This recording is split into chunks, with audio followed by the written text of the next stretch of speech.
देखो जैसे मान लो हमारे पास ये कोई लाइन है ax plus b y plus c equal to 0 और मान लो यहाँ पर एक पॉइंट है x1 कॉमा y1। ठीक है, हमने क्या किया, इस पॉइंट से इस लाइन पर परपेंडिकुलर ड्रॉप कर दिया। ठीक, तो देखो ये जो PF है, PF ये क्या है, पॉइंट से लाइन पर ड्रॉप किया गया परपेंडिकुलर। हमें मान लो इस परपेंडिकुलर की लेंथ चाहिए। देखो इसका फार्मूला होता है, देखो फार्मूला ये होता है कि एक्स वाई की जगह पर x1 y1 रख दो अपॉन अंडर रूट एक्स के कोफिशिएंट का स्क्वायर प्लस वाई के कोफिशिएंट का स्क्वायर, है ना। मतलब अगर हम किसी पॉइंट से किसी लाइन पर परपेंडिकुलर की डिस्टेंस निकालते हैं तो परपेंडिकुलर की डिस्टेंस को निकालने का देखो ये फार्मूला होता है।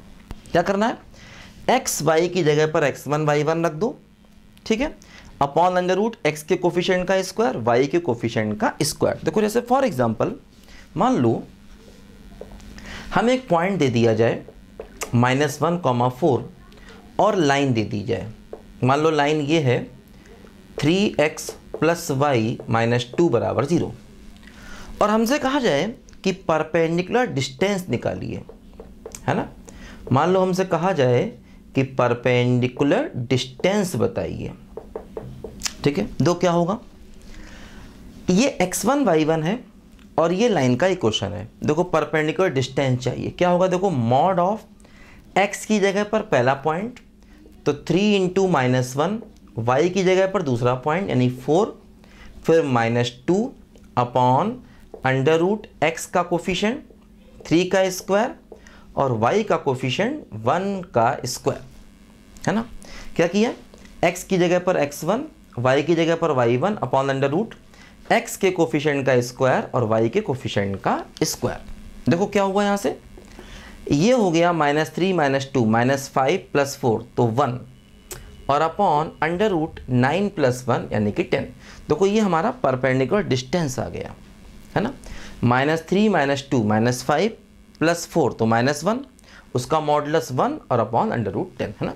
तो ये परपेंडिकुलर डिस्टेंस को निकालने का फार्मूला होता है। जैसे मान लो फॉर एग्जांपल, है ना, हमसे कहा जाए कि फाइंड परपेंडिकुलर डिस्टेंस। देखो ये सिंबल होता है परपेंडिकुलर का, है ना, distance from 0,0 to line 3x plus 4y -2 बराबर 0, है ना। इस पॉइंट से इस लाइन पर परपेंडिकुलर डिस्टेंस चाहिए।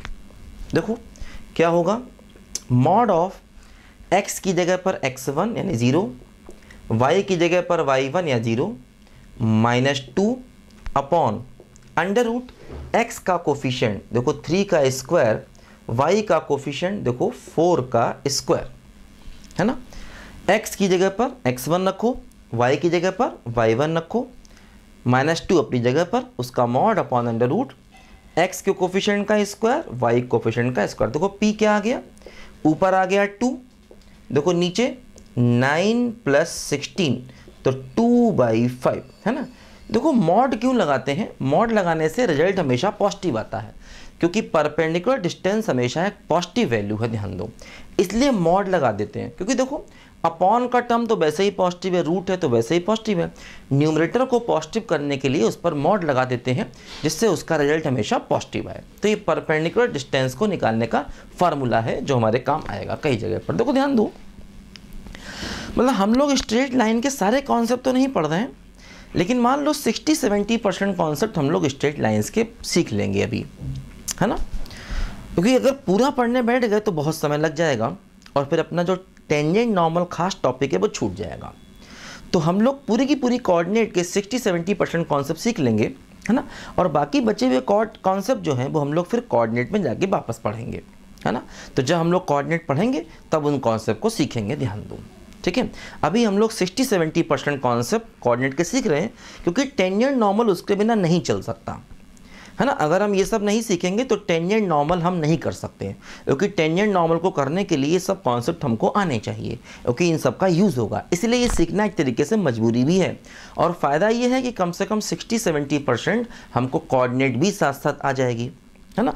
और कोऑर्डिनेट वैसे भी अपने आप में इंपॉर्टेंट होता है। लिखो बच्चों ध्यान से इसको,